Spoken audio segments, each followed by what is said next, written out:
अब देखेंगे पॉकेट जी के सामान्य ज्ञान यानी आरबीडी पब्लिकेशन यानी खान सर का बुक है केमिस्ट्री, उसी में केमिस्ट्री है, उसका थर्ड चैप्टर देखेंगे गैसीय आचरण एवं नियम। ठीक है, चलिए देखते हैं। पदार्थ की मुख्यतः 4 अवस्थाओं में से एक गैस अनिश्चित दिशा में तीव्र व अनवरत गति करते हुए परमाणुओं का समूह होता है। शुद्ध गैस एकल परमाणुओं तात्विक अणुओं का विभिन्न प्रकार के परमाणुओं से बने यौगिक अणुओं से निर्मित होती है, जबकि गैसीय मिश्रण में एकाधिक शुद्ध गैसें भी विद्यमान होती है। गैसों में अंतर आणविक बल की नगण्यता के कारण इनके अणु परस्पर बंधे न होकर स्वतंत्र रूप से गति करते हैं। अपनी अनियमित गति के कारण ये पात्र के पूर्ण आयतन में फैलकर उसका आयतन एवं आकार ग्रहण कर लेते हैं तथा इनके अणु आपस में एक पात्र की आंतरिक सतह से लगातार टकराते रहते हैं। ये अत्यधिक संपीड़ित होते हैं जिन्हें उच्च बल लगाकर दबाया जा सकता है। अब है गैसीय नियम, बॉयल का नियम देखते हैं। गैसीय नियम में बॉयल का नियम कहता है नियत ताप पर गैस की निश्चित मात्रा का आयतन उसके दाब के व्युत्क्रमपाती होता है, यानी भी व्युत्क्रमपाती 1/p यानी pv बराबर k यानी स्थिरांक होता है। अब है चार्ल्स का नियम कहता है नियत दाब पर गैस की निश्चित मात्रा का आयतन उसके परम ताप के समानुपाती होता है। v समानुपाती t यानी v/t बराबर के नियतांक होता है। v1/t1 बराबर v2/t2 होता है। अब है गैलुसाक का नियम जो है यह नियत आयतन पर गैस की निश्चित मात्रा के लिए दाब उसके ताप के समानुपाती होता है। P प्रोपोर्शनल टू T यानी P/T बराबर के स्थिरांक होता है। P1/T1 बराबर P2/T2 होता है। अब है अवोगाड्रो का नियम यानी समान ताप तथा दाब पर सभी गैसों के समान आयतन से अणुओं की संख्या समान होती है।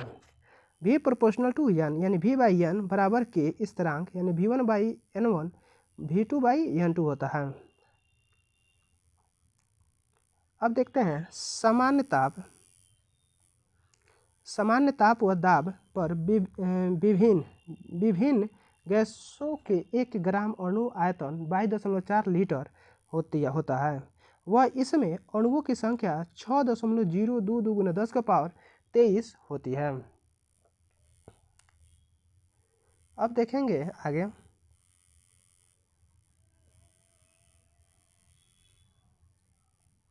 अब गैसों के गुण एवं व्यवहार करने वाले प्रमुख 3 नियमों जैसे बॉयल, चार्ल्स एवं अवोगाड्रो को जोड़कर महत्वपूर्ण समीकरण प्राप्त की जाती है, जिसे आदर्श गैस समीकरण नियत कहते हैं। PV बराबर nRT यानी R सार्वभौमिक गैस नियतांक है जिसका मान 0.31 जूल पर मोल केल्विन होता है। ग्राम का विसरण नियम यानी स्थिर ताप तथा दाब पर किसी गैस की विसरण की दर उसके घनत्व के वर्गमूल के व्युत्क्रमपाती होती है। R व्युत्क्रमपाती 1/√d होता है। R विसरण दर है। अब देखते हैं R1/R2 बराबर √d2/d1 होता है। d बराबर घनत्व हो गया। R1/R2 बराबर √m1/m2 होगा। m मोलर द्रव्यमान होता है। निश्चित माप व दाब पर किसी गैस के विसरण की गति या दर उसके अनुसार के वर्गमूल के भी व्युत्क्रमपाती होती है। अब डाल्टन का आंशिक दाब का नियम यानी स्थिर ताप पर किसी निश्चित आयतन वाले पात्र में रखे गैसों के मिश्रण का कुल दाब मिश्रण में उपस्थित सभी गैसों के आंशिक दाब के योग के बराबर होता है। P बराबर P1 + P2 + P3 + Pn होता है। अब विभिन्न गैस ठीक है। LPG यानी द्रवित पेट्रोलियम गैस, यह पेट्रोलियम कच्चे अपशिष्ट को जलाकर निर्मित कर वायु दाब से 150 से 200 गुना दाब पर संपीड़ित द्रवित किया जाता है। अब मुख्य घटक ब्यूटेन 80 से 85%, CH4, H10, अन्य गैसें एथेन 2C यानी प्रोपेन 3C, पेंटेन 5C तथा आइसोब्यूटेन इत्यादि है। नोट है, LPG में रिसाव पहचान हेतु एथिल मार्केप्टेन तथा थायोएथेन मिलाया जाता है।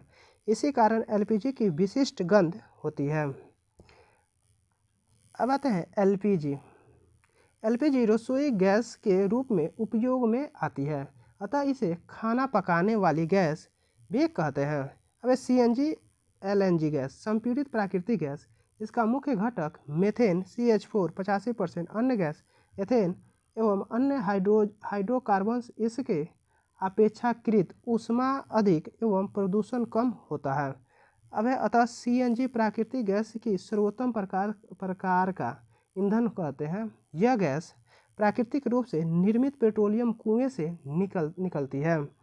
अब उपयोग होता है वाहनों में ईंधन के रूप में किया जाता है।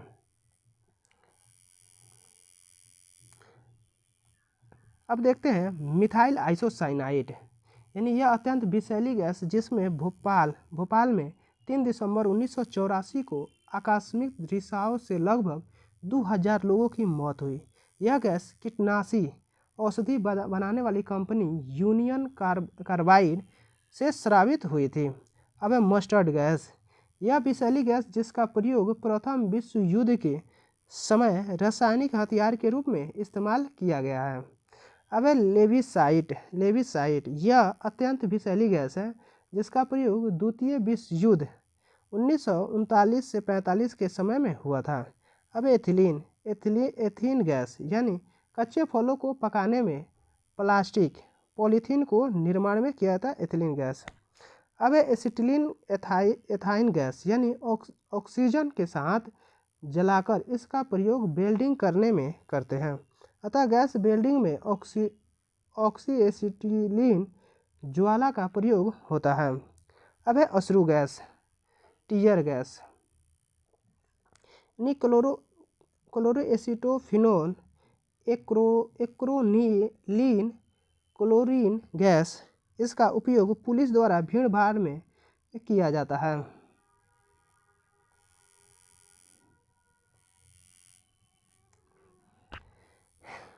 ठीक है, अब आते हैं लाफिंग गैस, यानी हंसने वाली गैस को बोलते हैं नाइट्रस ऑक्साइड N2O। इसका प्रयोग निश्चेतक यानी एनेस्थेटिक के रूप में भी करते हैं।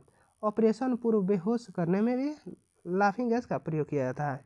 अब है फॉस्जीन, यानी क्लोरोफॉर्म CHCl3 अत्यंत अस्थायी होता है। यह प्रकाश या वायु की उपस्थिति में तुरंत अपघटित हो जाता है, अतः इसे रंगीन बोतलों में सख्त ढक्कन बंद कर रखते हैं। अब CHCl3 light air COCl2 phosgene, यानी बेहोश करने वाली गैस होती है। अब है फॉस्जीन PH3 जहाज़ों द्वारा समुद्र में अधिक दूरी तक चले जाने पर सिग्नल देने में दूसरा युद्ध के समय धूम्रपान के निर्माण में किया जाता है। अब है ग्रीन हाउस इफेक्ट, हरित गृह प्रभाव तापीय वैश्वीकरण के कारण पूरे विश्व के वातावरण का तापमान बढ़ रहा है। अब इसे ही तापीय वैश्वीकरण ग्लोबल वार्मिंग कहते हैं।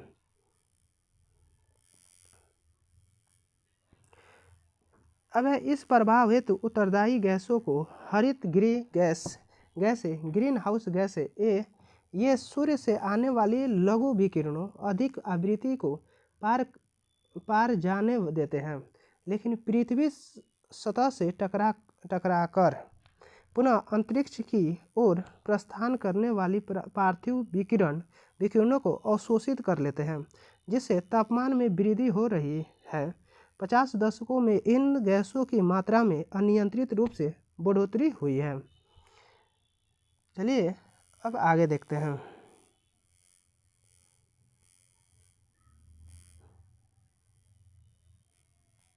अब देखते हैं जैसे प्रमुख ग्रीन हाउस गैस यानी CO2 की मात्रा 280 से 379 ppm हो गई है। अब प्रमुख ग्रीन हाउस गैसेज यानी carbon dioxide 60%, CFC fluorocarbons, freon 10%, methane CH4 -6%, जलवाष्प ओजोन गैस, नाइट्रोजन के oxide, sulphur dioxide, sulphur hexafluoride SF6। Note इसके निवारण हेतु क्योटो प्रोटोकॉल पर विभिन्न राष्ट्रों के हस्ताक्षर करवाए गए हैं। अब ओजोन परत ह्रास यानी ओजोनी लेयर डिप्लेशन, ओजोन गैस त्रिक परमाणु गैस है O3 जिसमें UV रे को अवशोषित करने की अद्भुत क्षमता मजबूत होती है। अब ओजोन परत समताप मंडल स्ट्रेटोस्फीयर में स्थित है। पृथ्वी से 20 से 35 किलोमीटर के मध्य इसकी सर्वाधिक सांद्रता है। अब ओजोन लेयर सूर्य से आने वाली हानिकारक पराबैंगनी किरणों का अधिकांशतः भाग 93% भाग अवशोषित कर लेती है। यदि ऐसा नहीं होता तो पृथ्वी पर जीवन की संभावना पर प्रश्न चिन्ह लग जाता है। अब अतः इसे सुरक्षात्मक आवरण भी कहते हैं। अल्ट्रावायलेट रे सर्वाधिक मनुष्य की आंखों एवं त्वचा को प्रभावित करती है। त्वचा कैंसर, पराबैंगनी विकिरणों, पानी के शुद्धिकरण में त्वचा में विटामिन डी का निर्माण, किसी ग्रह पर जीवन की संभावनाओं को ढूंढने का एक आधार ओजोनी गैस की उपस्थिति में भी लगाया जाता है। ओजोनी परत में सबसे बड़ा छेद अंटार्कटिका महाद्वीप के ऊपर देखा गया है।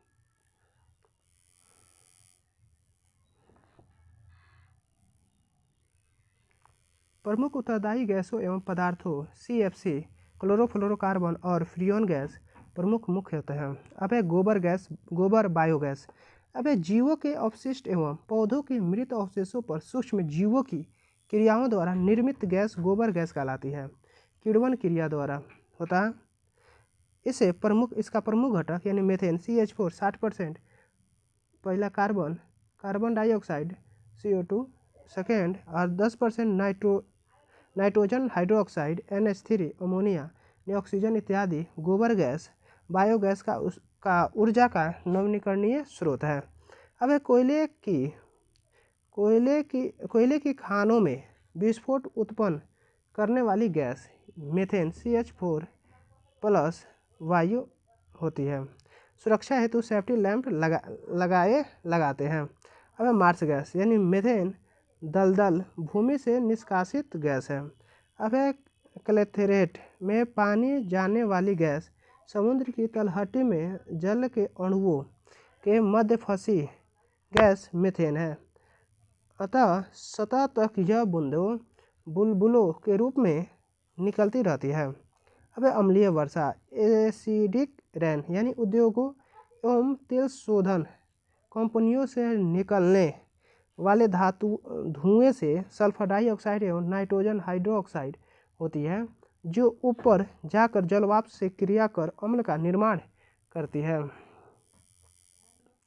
अब आते हैं हानियाँ यानी स्टोन लेप्रोसी यानी बहुमूल्य इमारतों, ताजमहल की दीवारों का काला होना, मृदा की pH घटने से फसलों को हानि, कई जीवों एवं वनस्पतियों को सीधा नुकसान, नदियों एवं झीलों के पानी का प्रदूषण जिससे उसका पारिस्थितिकी संतुलन प्रभावित होगा। अब नोट क्लोरीन एवं CO2 भी एसिडिक रेन हेतु उत्तरदायी है। अब कोल गैस यानी CO+H2+CH4 carbon monoxide hydrogen methane होता है। इसका उपयोग प्रयोगशाला में बुन्स बर्नर में किया गया था। अब भाप अंगार गैस या जल गैस निरक्त तप्त कोक पर पानी की वाष्प प्रवाहित करने पर बनती है। इसका उपयोग मेथिल अल्कोहल एवं अमोनिया गैस के उत्पादन में करते हैं। C यानी Coke plus H2O CO plus H2O होगा। अब वायु अंगार गैस प्रोड्यूसर गैस उत्पादक गैस कोक प्लस वायु होगा।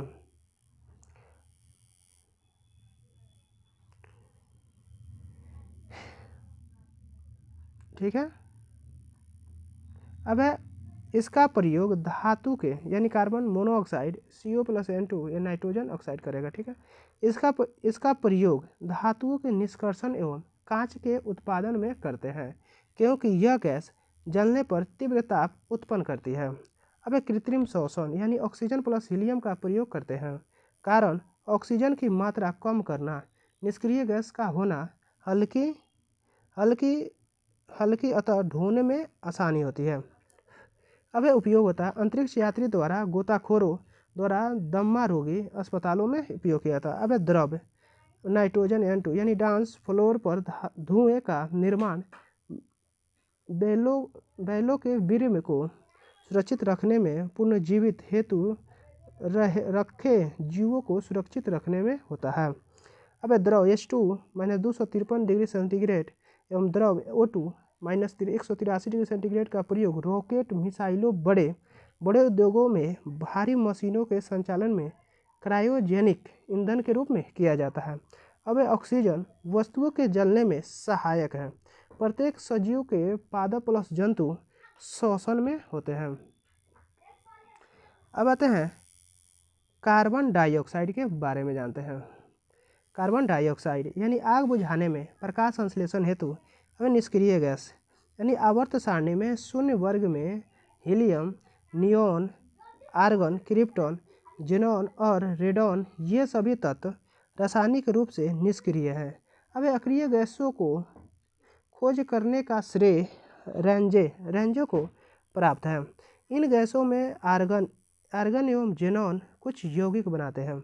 अब हीलियम हवाई जहाज के टायरों में भरने में हीलियम हल्की तथा अज्वलनशील गैस है। इसका खोज फ्रैंक लैंड और लोकेयर ने की थी।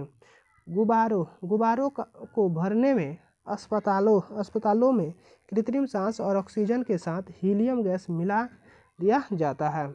द्रव हीलियम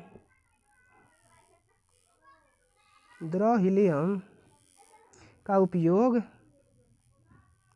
उपयोग निम्न ताप पर प्रयोगों में निम्न तापीय अभिकर्मों के रूप में करते हैं। अब मौसम संबंधी अध्ययनों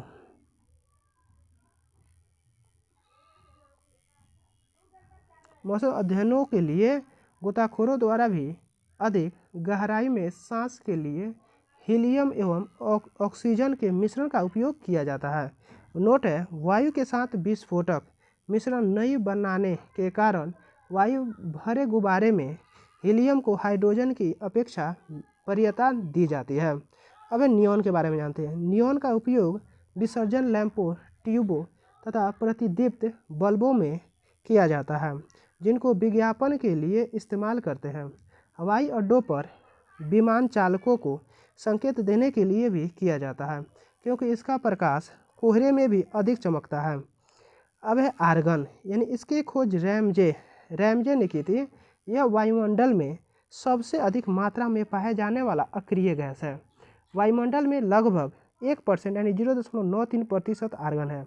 इसका उपयोग मुख्यतः उच्च तापीय धातु कर्मिक प्रक्रिया धातुओं अथवा मिश्र धातुओं की आर्क वेल्डिंग में निष्क्रिय वातावरण उत्पन्न करने तथा बिजली के बल्ब भरने में किया जाता है। अब क्रिप्टॉन के बारे में जानते हैं। क्रिप्टॉन का प्रयोग बिजली का बल्ब बनाने में व फोटोग्राफी में किया जाता है। लेजर बनाने में भी इसका उपयोग किया जाता है। अब जिनॉन यानी इसे स्ट्रेंजर गैस भी कहते हैं। यह सर्वाधिक गैस यौगिक बनाने वाला अक्रिय गैस है। जिनॉन गैस जल में घुलनशील है। अब रेडॉन इसे अन्य सभी अक्रिय गैस वायुमंडल में मुक्त रूप से पाई जाती है। यह रेडियो सक्रिय तत्व है। इसका उपयोग कैंसर के इलाज रेडियोथेरेपी के रूप में किया जाता है। चलिए, थैंक यू फॉर वाचिंग। अगला चैप्टर देखेंगे परमाणु संरचना, अगला वीडियो में देखेंगे। चलिए चलते हैं।